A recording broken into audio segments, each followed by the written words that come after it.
ஆண்டவராகிய இயேசு கிறிஸ்துவின் இனிய நாமத்தினாலே மீண்டும் ஒரு விசை உங்களை வாழ்த்துகிறேன். ஆன்லைன் மூலமா இந்த செய்தியை நீங்கள் எப்பொழுது பார்க்க நேரிட்டாலும் கர்த்தருடைய கரம் உங்களோடு கூட இருப்பதாக.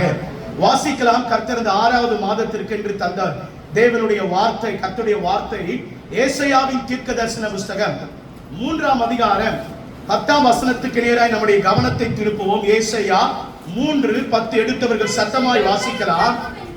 இப்படி உங்களுக்கு நன்மை உண்டாகும் என்று நீதிமான்களுக்கு சொல்லுங்கள். வாசிங்கம்மா. அவர்கள் தங்கள் கிரியைகளின் பலனை அனுபவிப்பார்கள். அல்லேலூயா. இந்த 6வது மாதத்திற்கென்று கர்த்தருடைய சன்னிதானத்திலே என்ன வார்த்தையை ஆண்டவரே கொடுக்க போகிறீர்? இந்த நாட்களிலே தொடர்ந்து ஏசாயாவின் தீர்க்கதரிசன புஸ்தகத்தை தியானம் பண்ணி கொண்டிருக்க தேவன் கிருபை செய்து கொண்டிருக்கிறார். ரெகுலராய் வாசிக்கிற பகுதியை வேறு, ஆனால் தொடர்ந்து ஒரு 3 மாதங்களாக இந்த ஏசாயாவின் தீர்க்கதரிசன புஸ்தகத்தையே தியானித்துக் கொண்டிருக்கிறேன். அப்படி இந்த ஏசாயாவின் தீர்க்கதரிசன புஸ்தகத்தை தியானித்துக் கொண்டிருக்கையில் கர்த்தர் தொடர்ந்து இந்த வார்த்தையின் மூலமாய் அடியனோடு இடைப்பட்டார். இந்த மாதத்திற்கென்று தேவ வார்த்தைக்கென்று காத்து கொண்டிருந்த பொழுது தேவ சன்னிதானத்தில் ஆண்டவர் இந்த வசனத்தின் பால் என் கவனத்தை திருப்பினார்.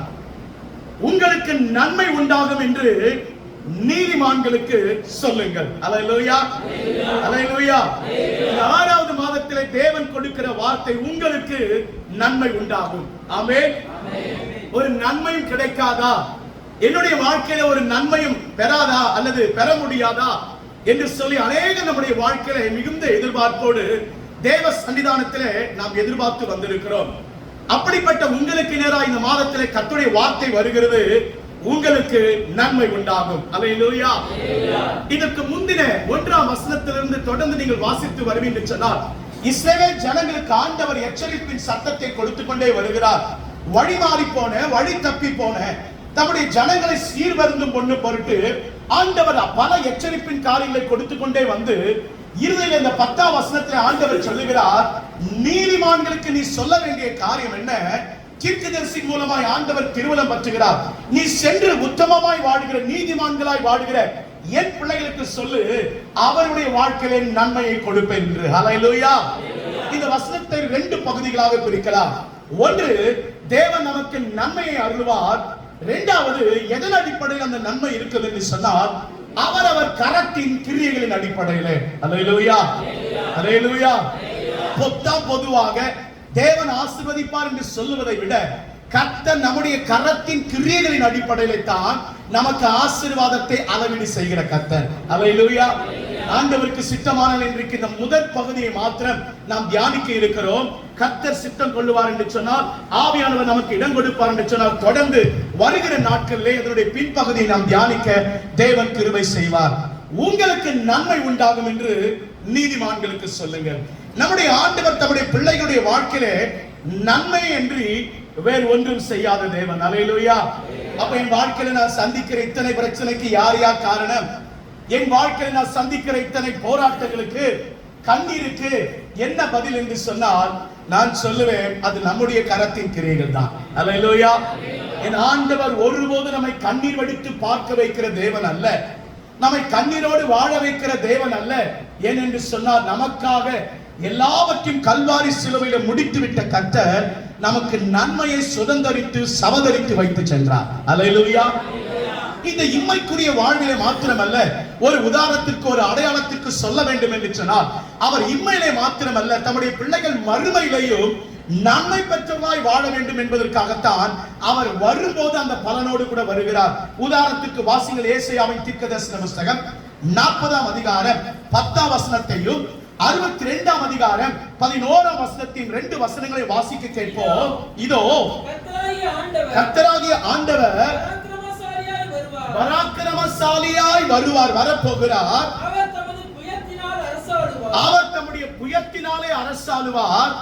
இதோ அவர் அளிக்கும் பலன் அவரோடு கூட வருகிறது. அல்லேலூயா.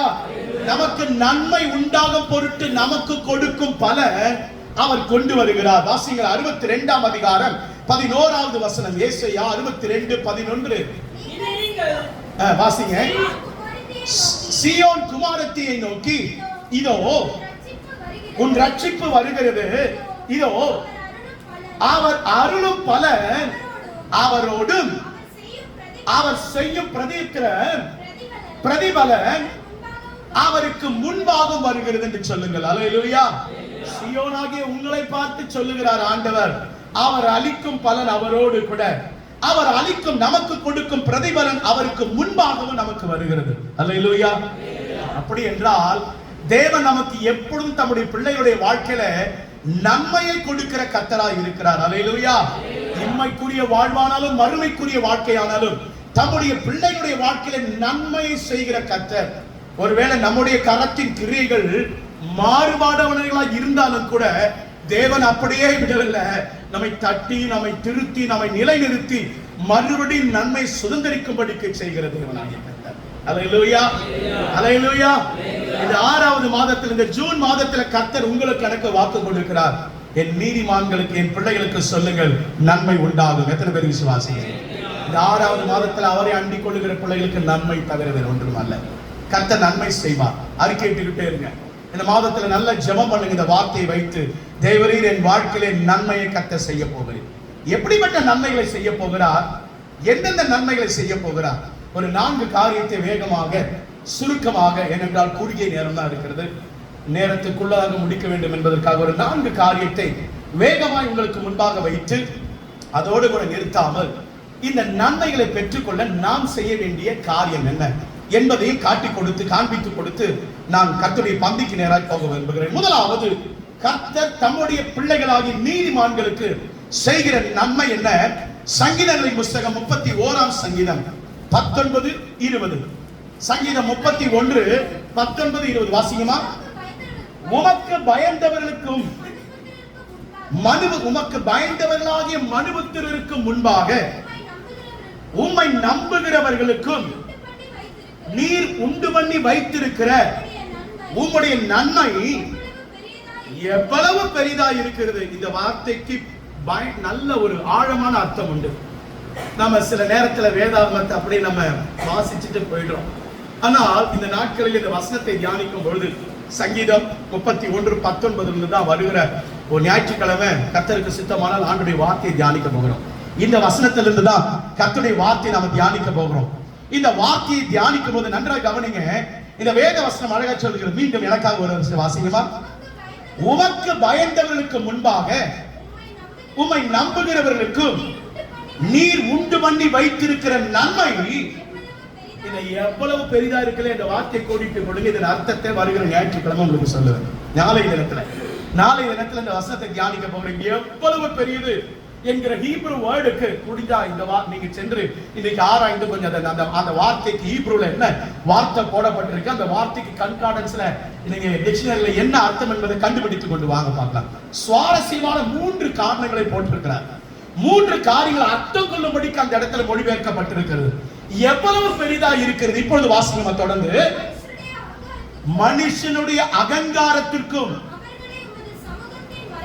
அவர்களை உம்முடைய சமூகத்தின் மறைவிலே மறைத்து நாவுகளின் சண்டைக்கு அவர்களை விலக்கி உம்முடைய கூடாரத்தில் அந்த நீதிமானை ஒளித்து வைத்து காப்பாற்றுகிறீர். அல்லேலூயா. முதலாவது நன்மை என்ன தெரியுமா? கர்த்தர் தம்முடைய பிள்ளைகளாகிய நீதிமான்களுக்கு செய்கிற கொடுக்கிற இந்த மாதத்திலே முதல் நன்மை பாதுகாப்பு என்கிற நன்மையை கர்த்தர் உங்களுக்கு எனக்கு கொடுக்கிறார். என்னது? சத்தமா சொல்லுங்க. என்னது? என்னையா, நான் நல்லா தானே இருக்கேன், எனக்கு எதுக்கு இப்ப பாதுகாப்பு? நான் நல்லா தானே ஓடிட்டு இருக்கேன்.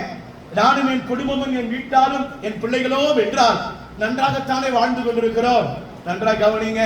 உலகம் பார்க்கிற வண்ணம் வேறு, தேசத்தையும் தேசத்தில் நடக்கிற சூழ்நிலைகளையும் பார்க்கிற வண்ணம் வேறு. ஆனால் திரைமறைவிலேயே இப்பொழுது ஆன்லைன் போயிட்டு இருக்கு. ஆன்லைன் இல்லைனால கூட இது யூடியூப்ல நம்ம போலனா கூட உங்களுக்கு இன்னும் கொஞ்சம் விளக்கமா சொல்றதுக்கு எனக்கு முடியும். ஆனால் இப்பொழுது அந்த யூடியூப்ல நம்ம போட போறதுனால கொஞ்சம் பொதுவாய் சொல்லுகிறேன். கவனிங்க. திரைமறைவிலேயே தேசத்தின் நன்மையை, தேசத்தின் சமாதானத்தை சீர்குலைக்கும்படியான வேலைகள், ரகசியமான காரியங்கள் நடந்து கொண்டிருக்கு. தேசம் தத்தளிக்கக்கூடிய காரியத்துக்கு நேராக பொல்லாத மனுஷர்கள் அதை நடத்தி கொண்டு போய் கொண்டிருக்கிறாங்க. பிரிவினைவாதம் தேசத்தில் தலை தூக்கும்படிக்கு காரியங்கள் நகர்த்தப்பட்டு கொண்டிருக்கிறது. அல்லேலூயா. அல்லேலூயா.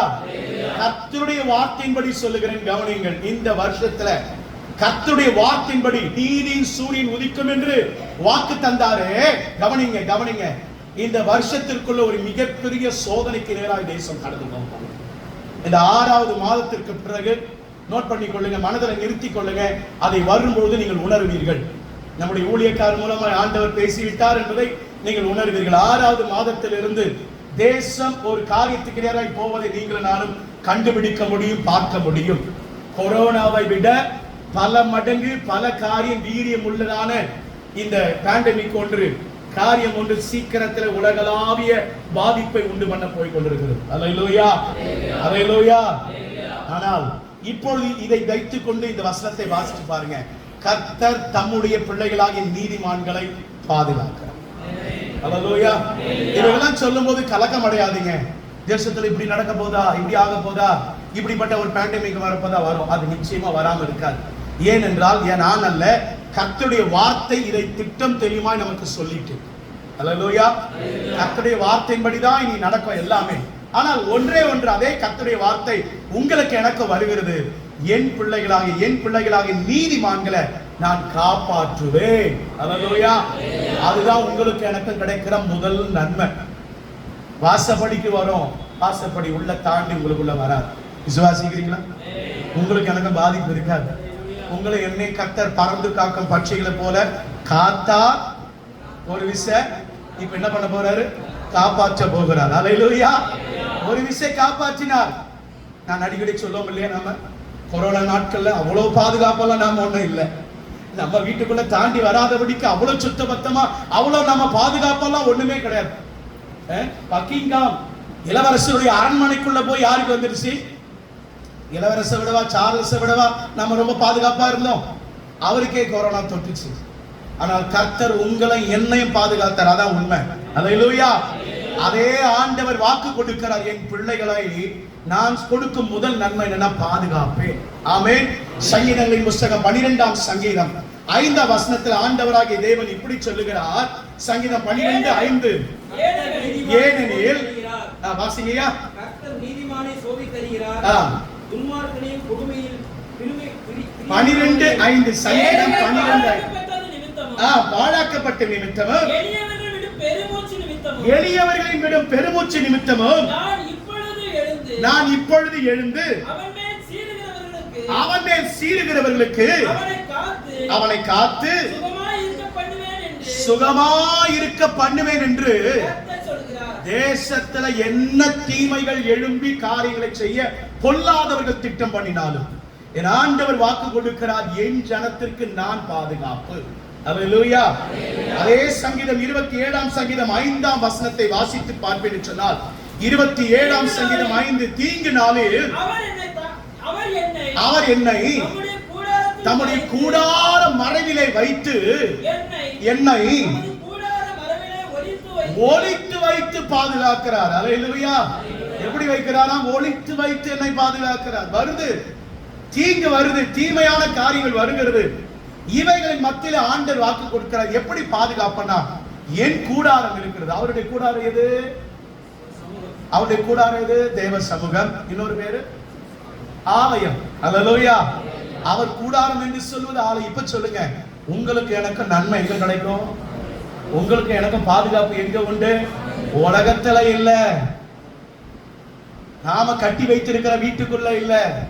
கர்த்தர் நமக்கு பாதுகாப்பு அவருடைய கூடார மறைவிலை வைத்து. அல்லேலூயா, அல்லேலூயா. சங்கீதம் 16:5, சங்கீதங்களின் புத்தகம் 16ஆம் சங்கீதம் 5ஆம் வசனத்தில் ஆண்டவர் சொல்லுகிறாரு, கர்த்தர் என் சுதந்திரமும் என் பாத்திரத்தின் பங்குமானவர்.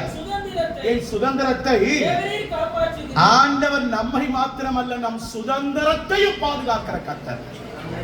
எது நம்முடைய சுதந்திரம்? நீங்களும் நானும் சேர்த்து வைத்து நம்முடைய கையின் பிரயாசம், நம்முடைய மிருக ஜீவன். அங்க வேதாகமத்தில் மிருக ஜீவன் போடப்பட்டிருக்கு.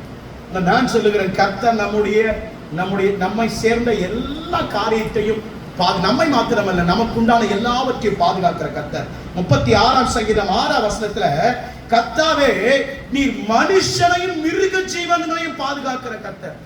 அல்லேலூயா. நம்முடைய ஆண்டவர் வாக்கு கொடுக்கிறார், உனக்கு நான் நன்மை செய்வேன். முதல் நன்மை பாதுகாப்பு என்கிற நன்மையை கர்த்தர் நமக்கு கொடுப்பார். நம்மை மாத்திரமல்ல, நமக்கு உண்டான எல்லாவற்றையும் பாதுகாக்கிற தேவன். இரண்டாவது நன்மை என்ன? தெரிந்த அறிந்த வசனங்கள். 34ஆம் சங்கீதம் 10வது வசனம். மனப்பாடமா சொல்ல தெரியுமா? இருக்காது? வாசிங்க, சொல்லுங்க சொல்லுங்க. ஆரம்பிச்சிட்டீங்க, சொல்லுங்க. சிங்கக்குட்டிகள் தாட்சி அடைந்து பட்டினியா இருக்கும் கர்த்தரை தேடுகிறவர்களுக்கோ இந்த 6வது மாதத்துல ஸ்பெஷல் மாதம். இந்த 6வது மாதம், இந்த ஜூன் மாதம் என்றாலும் எப்பவுமே என்ன மாதம் தான்? ரொம்ப ஸ்பெஷல் மாதம் தான், ரொம்ப சந்தோஷமான மாதம் தான். அநேகருடைய பிறந்த நாட்கள், அநேகருடைய எந்த மாதமும் இல்லாத அளவு இந்த ஜூன் மாதத்துல பாத்தீங்கன்னா நிறைய பேருடைய பிறந்த நாட்கள். ஒரு ஆசீர்வாதமான, நான் சொல்லுகிற ஆசீர்வாதம், அதனால ஸ்கூலுக்கு போறாங்க இல்லையா பிள்ளைங்க, காலேஜுக்கு போறாங்க இல்லையா, அதனால ரொம்ப ஆசீர்வாதமான மாதம். சரிங்களா? இந்த 6வது மாதத்துல கர்த்தர் வாக்கு கொடுக்கிறார். முதலாவது, நான் நன்மை செய்வேன். என்ன நன்மை? என் பிள்ளைகளை பாதுகாப்பேன். என் பரிசுத்தவான்களை, என் நீதிமான்கள் என்று சொல்லப்படுகிற என் பிள்ளைகளை பாதுகாப்பேன். இரண்டாவது, ஆண்டவர் வாக்கு கொடுக்கிறாரு, ஒரு நன்மையும் குறைவே படாது. அல்லேலூயா. விசுவாசிக்கிறீங்களா? விசுவாசிக்கிறவங்க நல்ல கரங்களை உயர்த்தி ஆமோதிக்கிறவங்க அல்லேலூயா சொல்லுவோமா? ஒரு நன்மையும் குறைபடாது. நல்லா கவனிங்க. சிங்கம் பட்டினியா இருக்காது. சிங்கம் ஒரு நாளும், சிங்கம் எங்கன்னா பட்டினியா இருந்து பார்த்திருக்கீங்களா? அது எப்ப பட்டினியா இருக்கும் தெரியுமா? கை கால் உடைஞ்சு போனா, கிழட்டு சிங்கம் ஆயிட்டா, வேட்டையாட முடியாத சூழ்நிலை வந்துட்டா, அது அப்படியே ஒடுங்கி என்ன ஆயிடும்னா, வேட்டையாட முடியாத சூழ்நிலை வந்துட்டா அது செத்து போயிடும். நல்லா கவனிங்க. சிங்கத்தினால வேட்டையாட முடியாத சூழ்நிலை வந்துட்டா அது உயிரோடு இருக்காது, செத்துரும், சீக்கிரத்துல செத்துரும். ஆனால் அந்த சிங்கம் ஒரு நாளும் பட்டினியா இருக்காது. அதுவே பட்டினியா இருக்காதுன்னா அது குழந்தைய பட்டினியா விட்டுருமா? தாய் தகப்பன்மார் நீங்க பட்டினியா இருந்தாலும் யாரும் பட்டினி இருக்க விட மாட்டீங்க. ஆமா, நம்ம பிள்ளைங்களை ஒரு நாளும் பட்டினியா இருக்க விடுறதே இல்லை. நம்ம அப்படிப்பட்ட தாய் தகப்பன். ஆனா அந்த சிங்க குட்டிகள், எதற்காக ஆவியானவர் இந்த வார்த்தை அங்க எழுதி வைத்திருக்காருன்னா, சிங்கம் பட்னியா இருக்காது, அது பட்னியா இருந்தாலும் தன் குழந்தைகளை பசியில விடாது. ஆனா அந்த குட்டிய கூட பட்டினியா இருந்தாலும், அல்லேலூயா, அந்த குட்டிக்கு கூட ஒரு சூழ்நிலை வரும். ஆனால் என் பிள்ளையுடைய வாழ்க்கையில ஒரு நன்மை நான் என்ன பண்ண மாட்டேன். கரங்களை தட்டி ஆண்டவருடைய நாமத்தை வாசிக்கும் போது தியானித்து, அதனாதான் அதுக்கு முந்தின வசனம் 8ஆம் வசனம் சொல்லுகிறது, கர்த்தர் நல்லவர் என்பதை வசனத்தை அணு அணுவா ருசித்து பார்த்து பார்த்து தியானிங்க. உங்களுக்கு அதுல கிடைக்கிற இன்பமே வேறு. இதை தியானித்து பாருங்க. சிங்க குட்டி கூட பட்டினியா கிடக்குமா காட்டுல, ஆனா கர்த்தரை தேடுகிறவர்களுக்கு ஒரு நன்மை கொடுக்கிறார். இந்த 6வது மாதத்துல வாக்கு கொடுக்கிறார். நீங்க விசுவாசித்தா அந்த தேவ மகிமையை, அந்த தேவ பிரசன்னத்தை, அந்த குறைவில்லாத வாழ்க்கையை காண்பீங்க. எத்தனை பேர் விசுவாசிக்கிறீங்க? நம்புறீங்க? வேணும்னு சொல்றீங்க? அல்லேலூயா, அல்லேலூயா. ஒரு குறைவில்லாம கர்த்தர் நடத்துவார். எரேமியாவின் தீர்க்கதரிசன புத்தகம் 31ஆம் அதிகாரம் 12வது வசனம். கடந்த வாரம் அந்த வசனத்தை தியானித்தோம். வாசிங்க. அவர்கள் வந்து சீயோன் உச்சியிலே கம்பீரித்து, குறித்துக் கொள்ளுங்க, கோதுமை, திராட்சரசம், எண்ணெய், ஆட்டுக்குட்டிகள், கன்று குட்டிகள் போதும். கவனிங்க. கோதுமை, திராட்சரசம், எண்ணெய், ஆட்டுக்குட்டி, கன்று குட்டி, இவைகளினாலே திருப்தி ஆவார்கள் என்று ஆண்டவர் தம்முடைய பிள்ளைகளுக்கு வாக்கு கொடுக்கிறார். கோதுமை என்பது ஆகாரத்தை குறிக்கிறது, அப்பத்தை குறிக்கிறது. திராட்சரசம் என்பது சுகத்தை குறிக்கிறது, சரீர சுகம், ஆரோக்கியம். திராட்சரசம் எதற்கு அடையாளம்னா ஆரோக்கியத்திற்கு அடையாளம். வேதாகமத்தில் எங்கெல்லாம் திராட்சரசம் என்று வருகிறதோ அங்கெல்லாம் ஆரோக்கியத்தை பற்றி மறைமுகமாய் வசனம் போதிக்கிறது. கோதுமை ஆகாரத்தையும், திராட்சரசம் சுகத்தையும் பலத்தையும், எண்ணெய் அபிஷேகத்தையும், ஆவிக்குரிய நிறைவாகிய அபிஷேகத்தையும், ஆட்டுக்குட்டி கன்றுக்குட்டி உலக பிரகாரமான ஆசீர்வாதத்தை, செழிப்பை குறிக்கிறது. இப்ப சொல்லுங்க, ஆண்டவர் எந்த நன்மையாவது விட்டு வச்சிருக்காரு நமக்கு? அல்லேலூயா. என் பிள்ளைகளை சமூகத்துக்கு கொண்டு வந்து, நீங்க வீட்டுக்கு சேர்ந்த எரேமியா 31:10 இருந்து நீங்க தொடர்ந்து வாசிங்கன்னா, இல்ல அதுக்கு முந்தின வசனத்துல இருந்து நீங்க 1ஆம் வசனத்துல இருந்து வாசிங்கன்னா, ஆண்டவர் சொல்வார் 31ஆம் அதிகாரம் முழுவதும் ஒரு இனிமையான அதிகாரம். தன் பிள்ளைகளை கொண்டு வந்து சீயோனிலே கொண்டு வந்து மகிழ்வித்து இத்தனை நன்மைகளை கர்த்தர் செய்வதாக வாக்கு கொடுக்கிறார். கோதுமை, திராட்சரசம், இது ஒவ்வொன்றுக்கும் ஆவிக்குரிய அர்த்தம் இதெல்லாம் உண்டு. எண்ணெய், ஆட்டுக்குட்டி, கன்றுக்குட்டி, இவைகளினாலே என் பிள்ளைகளை நான் ஆசீர்வதிப்பேன், என் பிள்ளைகள் திருப்தி ஆவார்கள். அல்லேலூயா, அல்லேலூயா. நான் சொல்லுகிறேன், கர்த்தர் ஆவிக்குரிய ஆசீர்வாதத்தை மாத்திரமல்ல, இம்மைக்குரிய ஆசீர்வாதத்தையும் இந்த 6வது மாதத்துல தம்முடைய பிள்ளைகளுக்கு கொடுக்க நிரப்ப வல்லமை உள்ளது. அல்லேலூயா. உலக பஞ்சத்தை சந்தித்தாலும் உங்க வீட்லயும் என் வீட்டுல ஆகார திரட்சி இருக்கும். பட்னியா படுக்க மாட்டோம், கவலைப்படாதீங்க. கர்த்தர் நிறைவான பலனை தருவார். ஏனென்றால் அப்போஸ்தலர் 4ஆம் அதிகாரம் 35ஆம் வசனத்துல அப்பேற்பட்ட எல்லாத்தையும் விட்டு கொடுத்த, எல்லாவற்றையும் இழந்து தேவ சமூகத்துல வைத்த சீஷர்களுக்கும் விசுவாசிகளுக்கும் என்ன நடந்தது? வாசிங்க. அப்போஸ்தலருடைய பாதத்திலே கொண்டு வந்து வைத்தார்கள். அவனவனுக்கு தேவையானது தக்கதாக பகிர்ந்து கொடுக்கப்பட்டது. கோடிட்டு கொள்ளுங்க. இன்றைக்கு கர்த்தர் அழுத்தம் திருத்தமாய் சொல்லுகிற வார்த்தை, அவர்களில் ஒருவனுக்கு ஒன்று குறைவாய் இருந்தது இல்லை. கரங்களை தட்டி, நல்ல கரங்களை தட்டி இந்த 6வது மாதத்துல இந்த வார்த்தையை ஆம் என்று தேவன் நம்முடைய வாழ்க்கையில் நிறைவேற்றுவார். அல்லேலூயா. நான் ஜெபிக்கிறேன், நான் ஜெபம் பண்றேன். என் பிள்ளைகளுடைய வாழ்க்கையில, இந்த திருச்சபையில் இருக்கிற ஒவ்வொரு பிள்ளைகளுடைய வாழ்க்கையில, நம்முடைய சபையை சேர்ந்த ஒவ்வொரு விசுவாச குடும்பத்தினுடைய வாழ்க்கையில தேவன் ஒரு குறைவில்லாமல் நடத்துவார். அல்லேலூயா. அதான சாட்சி. இது கர்த்தருடைய வார்த்தை என்பதற்கு அதான் சாட்சி. இது தேவனுடைய வார்த்தை சத்தம் என்பதற்கு அதான் சாட்சி, அத்தாட்சி. உங்களுடைய வாழ்க்கையில குறைவு இருக்காது. இந்த மாதத்துல கர்த்தர் மீதம் எடுக்க கிருபை செய்வார். 3வது, வேகமா நேரம் குறைவா இருக்கிறது. 3வது நன்மை என்ன? சங்கீதம் 103:5. முதலாவது சொன்னேன், பாதுகாப்பு என்னும் நன்மை. 2வது, குறைகளை தீர்க்கும் நன்மை. குறைவே இருக்காது. 3வது, சங்கீதம் 103:5. நன்மையினால் உன் வாயை திருப்தியாக்குவார். திருப்தியாக்கும் நன்மை என்ன இருக்கும்? எல்லாரும் சொல்லுங்க, என்ன இருக்கும்? சிலருடைய வாழ்க்கையில் எப்பவுமே திருப்தி இருக்காது. என்ன நடந்தாலும் திருப்தி இருக்காது. ஆண்டவர் என்ன செஞ்சாலும், என்னத்தை ஆண்டவர் செஞ்சுட்டார், இன்னும் கூட கொடுத்திருக்கலாமே, இன்னும் கூட ஆண்டவர் செஞ்சிருக்கலாமே, இன்னும் கொஞ்சம் கூட இதை நடந்திருக்கலாமே, இன்னும் கொஞ்சம் கூட இந்த காரியத்தை செஞ்சிருக்கலாமே. நான் சொல்லுகிறேன், அப்படிப்பட்டவர்கள் கூட இந்த மாதத்துல கர்த்தர் திருப்தி ஆக்குவார். அல்லேலூயா. 3வது, திருப்தி என்கிற நன்மை உண்டாகும். உங்களுடைய வாழ்க்கையில திருப்தி இருக்கும். சுகமாய் படுத்துக் கொள்வீங்க. ஒரு நித்திர இன்பமா இருக்கும். உங்கள் வாழ்க்கை திருப்தியா இருக்கும். இது எப்படி கண்டுபிடிக்கலாம்னா, இந்த மாதத்துல உங்க உள்ள சொல்லும், ஆண்டவர் சந்தோஷத்தினால சமாதானத்தாலும் நிறைத்திருக்கிறார் உன் வாழ்க்கை என்று. அல்லேலூயா. அல்லேலூயா. கர்த்தருக்குள் நீ மனமகிழ்ச்சியா இருப்பதை உன் ஆத்துமா வெளிப்படுத்தும். உன் ஆவியிலே நீ உணர்வ, அதுதான் திருப்தியின் அடையாளம். சங்கீதங்களின் புஸ்தகம் 63ஆம் சங்கீதம் 5ஆம் வசனம் இப்படி சொல்லுகிறது, நினத்தையும் கொழுப்பையும், நிதர்சனமா நினத்தையும் கொழுப்பையும் சாப்பிடுறதல்ல, வேத வசனம் அழகா சொல்றது, கொழுப்பையும் உண்டது போல. அல்லேலூயா. அல்லேலூயா. நினத்தையும் கொழுப்பையும் சாப்பிட்டவர்களுக்கு அடுத்த வேலைக்கு என்ன பண்ணாது? எதுவும் சாப்பிட பிடிக்காது. திருப்தியா இருக்கும். கர்த்தர் இந்த மாதத்துல அப்படி உங்களை நடத்துவார். திருப்தி இருக்கும். இன்னொன்னு நீங்க புரிந்து கொள்ள சொன்னா, நீங்க செய்யற வேலை, நீங்க எடுக்கிற காரியம், நீங்க முடிக்க போற காரியத்துல உங்களுக்கு திருப்தி இருக்கும். அல்லேலூயா. நீங்க சொல்லுவீங்க, ஆண்டவர் என்னை நடத்தினார், ஆண்டவர் என்னை ஆசீர்வதித்தார். சங்கீதம் 65:4 சங்கீதத்தின் புஸ்தகம், உம்முடைய பிரகாரத்தில் வாசமா இருக்கும்படிக்கு நீர் தெரிந்து கொண்டு சேர்த்துக் கொள்ளப்பட்ட பாக்கியவான், உம்முடைய பரிசுத்த ஆலயமாகிய. அது என்ன நன்மை இருக்குன்னா, தேவ சமூகத்துக்கு வரும் பொழுது, ஜெபிக்கும் பொழுது, இந்த மாதத்துல 5 வாரங்கள் உண்டு. இந்த 5 வார ஞாயிற்றுக்கிழமையும் கர்த்தருடைய வார்த்தை உங்களுக்கு திருப்தியாகும். விசுவாசிக்கிறீங்களா? விசுவாசிக்கிறீங்களா? ஆண்டவர் சொன்னது, நீதிமான்களுக்கு போய் சொல்லு, நன்மை உண்டாகும் சொன்ன கர்த்தர் சொல்றாரு, திருப்தி ஆக்குவேன். அல்லேலூயா. வார்த்தையினால உங்க இருதயம் திருப்திப்படும். நான் கடந்த வாரம் சொன்ன பாருங்க, இங்க உள்ள வந்து உட்கார்ந்து நீ என்ன எதிர்பார்ப்போடு கேள்வியோடு வந்தாலும் சரி, ஒண்ணு பண்ணுங்க, உங்களுக்கு மனதில் எழும்புற எல்லா கேள்வியும் எழுதுங்க. டைரியில ஒரு பேப்பர்ல எழுதுங்க.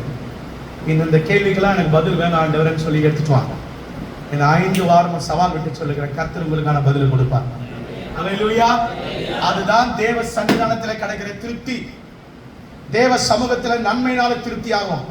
கர்த்தர் உங்கள் ஆத்துமாவை திருப்தி ஆக்குவார். அல்லேலூயா. சங்கீதம் 36:8 இப்படி சொல்கிறது, ஆலயத்தின் சம்பூர்ணம்.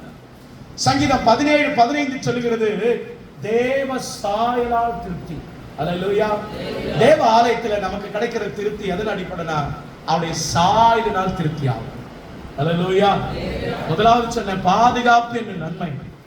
இரண்டாவது காரியம் குறைவுகளை இல்லாத நன்மை, குறைவுகளை தீர்க்கும் நன்மை. மூன்றாவது திருப்தி என்கிற நன்மை. நான்காவது சொல்லுகிறேன், அப்போஸ்தலர் 10ஆம் அதிகாரம் 38வது வசனம். அப்போஸ்தலர் 10:38. நசரேயனாகிய இயேசுவை தேவன் பரிசுத்த ஆவியினாலும் வல்லமையினாலும் அபிஷேகம் பண்ணினார். தேவன் அவரோடு கூட இருந்தபடியினால் அவர் நன்மை, நல்ல கவனிங்க, அவர் நன்மை செய்கிறவராய் யாவரையும் குணமாக்குகிறவராய் இருக்கிறார். அல்லேலூயா. எழுதிக் கொள்ளுங்க. நான்காவது சுகம் என்கிற நன்மை, விடுதலை, சுகம் என்கிற நன்மை கர்த்தர் இந்த 4வது மாதத்தில் உங்களுக்கு கொடுப்பார். சுகம், விடுதலை என்கிறதான நன்மையை நீங்கள் புசிக்கும்படிக்கு கர்த்தர் அருள் புரிவார். இந்த 4வது மாதத்துல தேவன் கொடுக்கும், தேவன் அருளும் நன்மை உங்க வீட்டுக்குள்ள சுகம் இருக்கும், ஆரோக்கியம் இருக்கும்.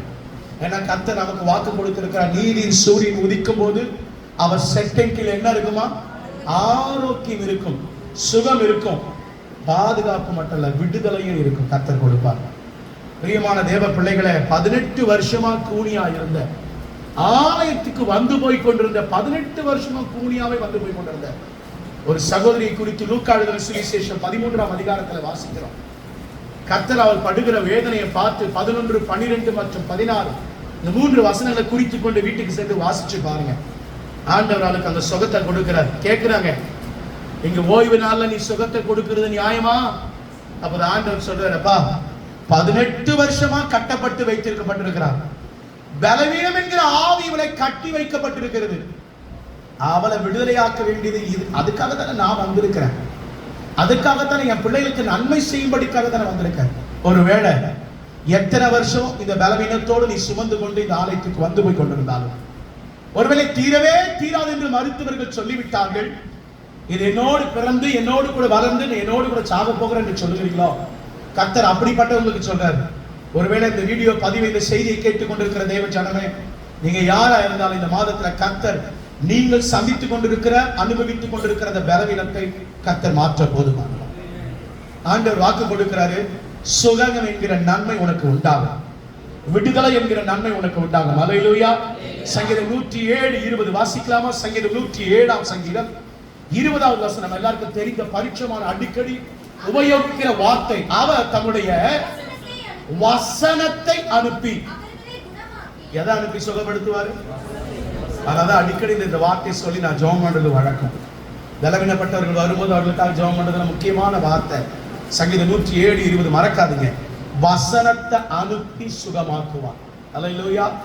அதனாலதான் சொன்னேன், இந்த மாதம் 5 வாரம் கடந்து வாங்க, வேத வார்த்தையை கேளுங்க, வேத வார்த்தையை தியானிங்க, வேத வார்த்தையை அசை போடுங்க. வார்த்தைகள் கிடைத்தவுடன் அவைகளை உட்கொண்டு நின்ற சங்கீதக்காரனை போலவும் எரேமியாவை போலவும் சொல்ல பழகிக் கொள்ளுங்க. அப்படி இருக்கிற பட்சத்தில் இந்த வார்த்தை உங்களை சுகமாக்கும். அல்லேலூயா. சுகம் என்கிற நன்மை. அல்லேலூயா. சொல்லுங்க, ஒன்னொன்னா சொல்லுங்க. என்னென்ன நன்மை? முதலாவது நன்மை பாதுகாப்பு என்கிற நன்மை. இரண்டாவது குறைகள் நிறைவாகும் என்கிற நன்மை, ஒரு குறைவு இருக்காது. மூன்றாவது நான்காவது விடுதலை, சுகம் என்கிற நன்மை. அல்லேலூயா. இது நம்முடைய வாழ்க்கையில கிடைக்கணும்னா, இந்த நன்மை நமக்கு கிடைக்கணும்னா, ஆண்டவர் நம்முடைய வாழ்க்கையில இந்த நன்மைகளை செய்யணும்னா 3 காரியம் நம்முடைய வாழ்க்கையில செய்யணும். 3 காரியத்தை செய்யணும். நேரம் குறைவா இருக்கிறது, ஒரு வார்த்தைகளை சொல்றேன், குறித்துக் கொள்ளுங்க. நேரம் கிடைக்கும் போது நீங்கள் வீட்டுக்கு சென்று இந்த வசனத்தை வாசிங்க. முதலாவது, கர்த்தரை தேடணும், கர்த்தரை நோக்கி பார்த்து ஜெபிக்கணும். நன்மை நமக்கு கிடைக்கணும்னா இந்த மாதத்துல அதிகமா நேரம் எடுத்து தேவ சமூகத்துக்கு போங்க. தேவ சமூகத்துல கர்த்தரை நோக்கி பாருங்க. அதே சங்கீதம் 34:10 நான் வாசித்த அதே வார்த்தை சொல்லுகிறது, கர்த்தரை தேடுகிறவர்களுக்கும். அல்லேலூயா. யாருக்கு நன்மை குறையாது? யாருக்கு நன்மை நிறைந்திருக்கும்? கர்த்தரை தேடாம, ஆலயத்துக்கு போகாம, ஆலயத்தை அசட்ட பண்றவங்க, தேவ சமூகத்தை அலட்சியம் பண்றவங்க, கர்த்தர் சமூகத்துக்கு நான் போக நேரமே இல்லை, ஜெபிக்க நேரமே இல்லை, வசனத்தை தியானிக்க நேரமே இல்லை, நன்மை உண்டாகாது. அல்லேலூயா, அல்லேலூயா. யாருக்கு வாக்குத்தத்தம்? கட்டளைகளை கீழ்ப்படிகிறவங்களுக்கு தான் வாக்குத்தத்தம். வசனத்தை கை கொள்ளுகிறவர்களுக்கு தான் வாக்குத்தத்தம். முதலாவது கர்த்தரை தேடணும், கர்த்தரை நோக்கி பார்க்கணும். சங்கீதம் 34:10, மத்தேயு 7:11 குறித்துக் கொள்ளுங்க, வீட்டுக்கு சென்று வாசிப்பாங்க. இப்ப வாசிக்க நேரம் இல்லை. இந்த 2 வசனமும் சொல்லுது, கர்த்தரை தேடணும், கர்த்தரை நோக்கி பார்த்து ஜெபிக்கணும். அல்லேலூயா. இன்னும் ஆதார வசனங்கள் சில சொல்றேன், நிறைய எழுதிருக்கு. ஆனா வசனங்களை வாசிக்கவோ காண்பித்து கொடுக்க நேரம் இல்லை. சங்கீதம் 65:2 கொஞ்சம் வேகமா குறித்துக் கொள்றீங்களா? சங்கீதம் 65:2. இன்னைக்கு மாலை ஆராதனையும் கிடையாது, ஆகையினால வசனத்தை சொல்றேன், தயவு செய்து நோட் பண்ணிக்கொள்ளுங்க. சங்கீதம் 65:2, சங்கீதம் 13:3, யோவான் 6:24, சங்கீதம் 22:24.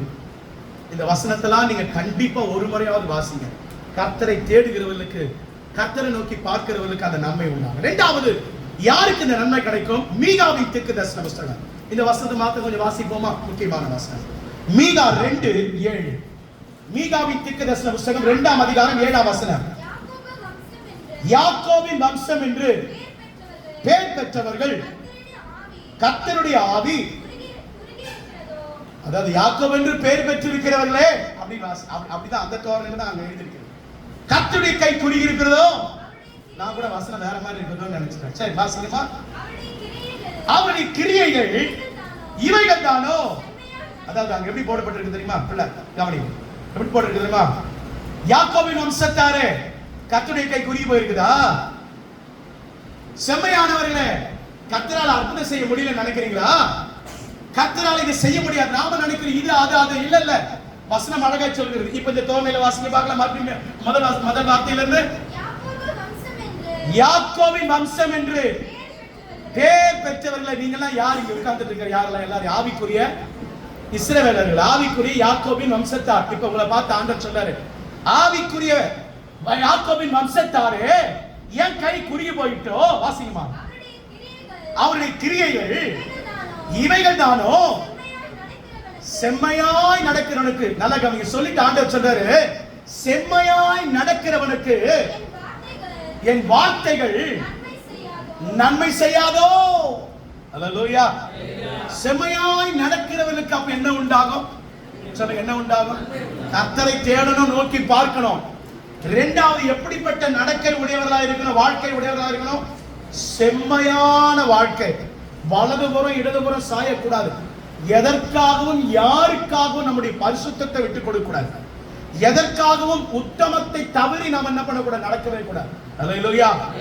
காண்பித்துக் கொடுக்க நேரம் இல்லை. இன்னொரு சங்கீதம் சொல்லுகிறது, உத்தமமாய் நடக்கிறவர்களுக்கு நன்மையை வழங்காதிரார். சங்கீதக்காரர் எழுதுகிறார். அல்லேலூயா, அல்லேலூயா. பக்கத்துல காரங்களை குலுக்கி சொல்லுங்க, என்ன நடந்தாலும் செம்மையாய் நடக்க பழகி கொள்ளுங்க. இன்னொரு இடத்துல சொல்ல, நீங்க புரிந்து கொள்ள சொல்லுன்னா, நல்லவர்கள் எப்பொழுது யாராவே இருக்கணும், கடைசி வரைக்கும் சாகர வரைக்கும் எப்படிதான் இருக்கணும்? கெட்டவர்களா மாறவே கூடாதுங்க. என்னுடைய உபதேசம் தனிப்பட்ட, இது வேதத்துல இல்லை, நான் தனிப்பட்ட விதத்துல சொல்றேன். ராபர்ட்டின் பொன்மொழிகள் நான் எழுதி, தப்பே இல்லை, எழுதி கொள்ளுங்க வேணும். நல்லவர்கள் ஒரு நாள் கெட்டவர்களா மாறவே கூடாது, சாகர வரைக்கும் சொல்றேன். நல்ல குணமுடையவராக, இருதயம் உள்ளவராக வாழ்ந்து செத்துக்கணும். அல்லேலூயா. அவங்க மாறிட்டாங்களே, இவங்க மாறிட்டாங்களே, இவங்க மாறுறாங்களே, நான் மாற மாட்டேன். அல்லேலூயா. என் வார்த்தைகள் மாறாது, என் வாழ்க்கை மாறாது. செம்மையாய் நடக்கணுங்க, வாழ்ந்து முடிக்கிற சாகர வரைக்கும். சங்கீதங்களின் புஸ்தகம், தாவீதின் அனுபவம், சங்கீதங்களின் புஸ்தகம் 26:12, 33:1 வாசிப்போமா? சங்கீதம் 26:12. என் கால்கள் செம்மையான இடத்திலே நிற்கிறது. என்னை சுற்றிலும் எப்படிப்பட்டவர்கள் இருந்தாலும், என்னை சுற்றிலும் யார் வாழ்ந்தாலும், எப்படிப்பட்ட வந்தாலும், என் கால் எப்பொழுது எங்க நிற்கும்? என் கால் எப்பொழுது எங்கதான் நிற்கும்? உத்தமமான இடத்துல, செம்மையான இடத்துல நிற்கும். 33:1 சங்கீதம் 33:1. நீதிமான்களே, கர்த்தருக்குள் களி கூறுங்கள், துதி செய்வது செம்மையானவர்களுக்கு தகுந்த ஒண்ணே ஒண்ணு, உத்தமமா இருந்து கர்த்தரை துதிக்கணும். அல்லேலூயா. எரேமியா 32:40 அதை வாசிக்கிறோம். செம்மையான வாழ்க்கை உடையவர்களா இருக்கணும். எரேமியா 32:40. அவர்களுக்கு நன்மை செய்யும்படி நான் அவர்களை விட்டு பின்வாங்குவதில்லை என்கிற நித்திய உடன்படிக்கையை அவர்களோடு பண்ணி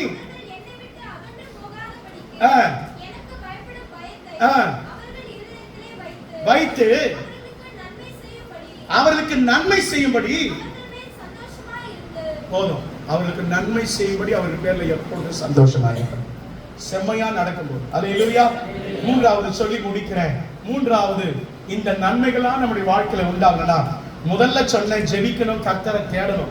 இரண்டாவது, செம்மையாய் வாழ பழகிக் கொள்ளணும், செம்மையாய் உத்தமமாய் நடக்க பழகிக் கொள்ளணும். மூன்றாவது, உபாகமத்தின் புஸ்தகம் 3ஆம் அதிகாரம் 8-9. உபாகமம் 30ஆம் அதிகாரம், மன்னிச்சு கொள்ளுங்க, 30ஆம் அதிகாரம் 8ஆம் வசனமும் 9ஆம் வசனமும்.